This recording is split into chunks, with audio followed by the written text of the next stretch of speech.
sometimes as parents, we push stuff on our kids that they don't want. Yeah. And I've seen this coming up, and then I noticed just being a juvenile probation officer. If you push your kids to something they don't want to be, then what they don't do is they don't start doing drugs or something to get some negative attention to get out what they're doing. So by knowing that, so that's the reason why I stepped away. So when it came to me taking them to go shoot, I wait till he called, because I don't want nobody to watch this and say, well, he gave up on his child. No, that wasn't the case. I just don't want to push him to do something that he don't want to do. Then I don't want him to hate what he's doing, then also hate me in the process of making him doing that. So what I did, I just stepped back. Yep. Let him. So now, guess what, Brian? He started calling me, hey, Dad, let's go shoot. And I was loving every moment of it. Now, because there were times I took him, I know he didn't want to be shooting because he wanted to go hang out with his friends, or he wanted to play these video games they got now, or he just so as a parent, it's a thin line of should I or should I not? Yeah. But everyone kids are different, and then Brian, out there I do give you advice and the people that listen advice that hey, just know your kid, just know they're limited when it comes to pushing them as. But you don't want to push them too hard. And then you push them too hard, then they might do something that you don't want them to do something stupid. Yep. Just to stop doing, like, you know what? I'm gonna go steal something out this store because if I know if I go steal something, then I don't have to play basketball no more because my parents don't kick me off the team or something.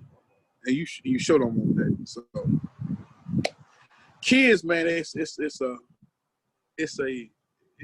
a touchy and situation because of the way times are. Yeah. Back then when we was coming up, Brian, our parents told us to go sit down. We went and sat down. Now these kids now, I ain't sitting down. You know, these kids now. But if you whoop me, I'm gonna call CPS. And you know, there's so much crazy stuff going on in this world now, and so much bad influence. Like, I mean, Brian, I grew up in a neighborhood where if I went down the street and played with Vince and D now, D mom and Vince mom can whoop me. Yeah. And then I went back home and I got another whoop for acting a fool at Vince and D house. My mom said, no, you don't embarrass me like that at nobody else's house. Now, you do that now? Oh man. My God.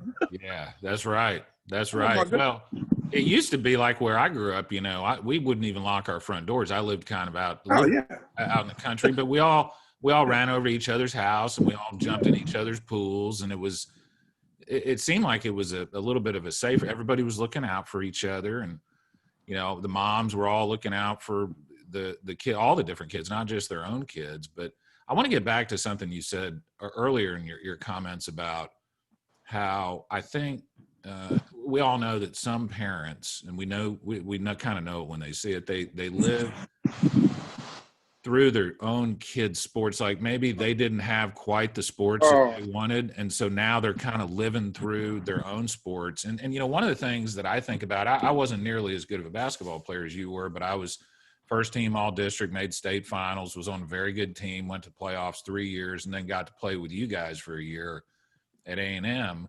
One of the things that I've realized, and I have had to be real careful, is my sons, I've got 2 boys, my sons are not going to have the same path that I do. It's going to be a different path. They're not going to be doing what you and I were doing, playing basketball 7 days a week, going out, playing pickup 4 hours on Saturday, just like you said.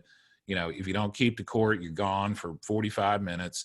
They're just not, it's just different times. And that's not what they're going to do. And, you know, I caught myself 3 or 4 years ago, Joe, kind of imposing what I thought was the proper path for my son on him, rather than just letting him find his own path. So what do you think about that, Joe? Oh, man, that's the best decision you made. I talk about this all the time.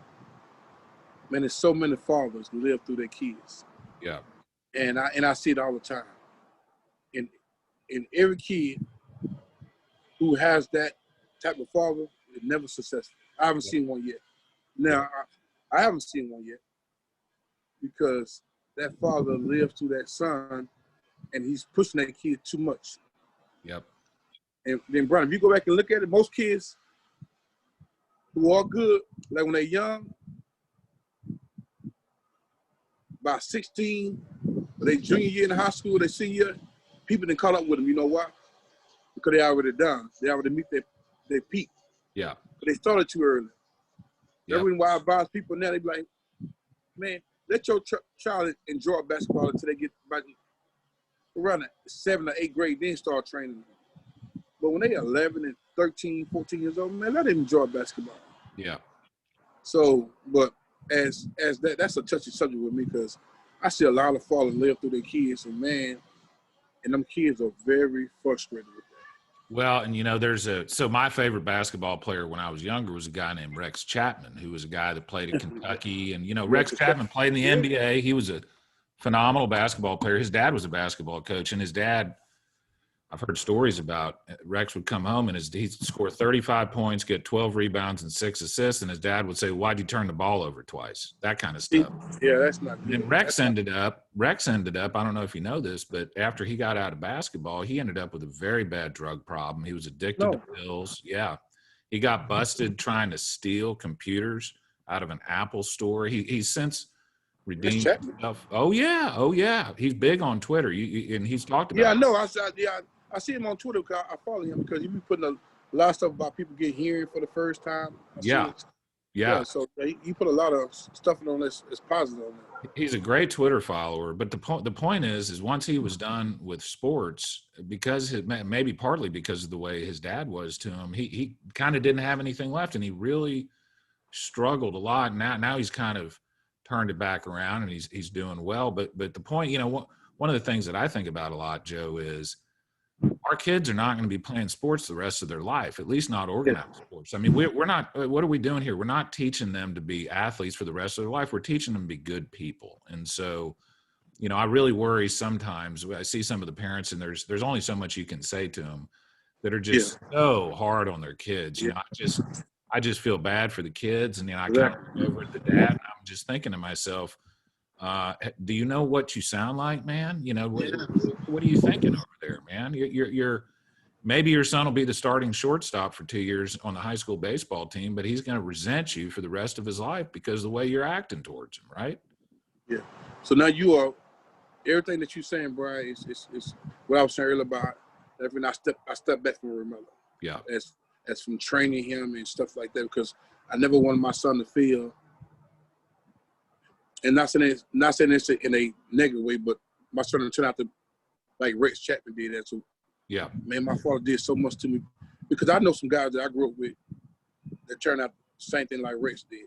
They started doing drugs. One with the prison, one smoked drugs a lot because of their father was too hard on them. Yep. Kids scored 20 points. Father be like, well, you should have had 24. You should have had 26. Why you missed them free throws? Come on. Yeah. So it's you right, Brian. That's tough. And then I be at the gym with some of them at the gym. I used to sit there all the time. I be like, man, this dude is living through his son so much. Yeah. Soon the game over, he'll grab his son and just be like talking to him and just like, dude. But hey. Well, Joe, that also ties into a conversation I hope we can have here in a little bit, and that has to do with your career as an NCAA basketball official and some of the way the fans act.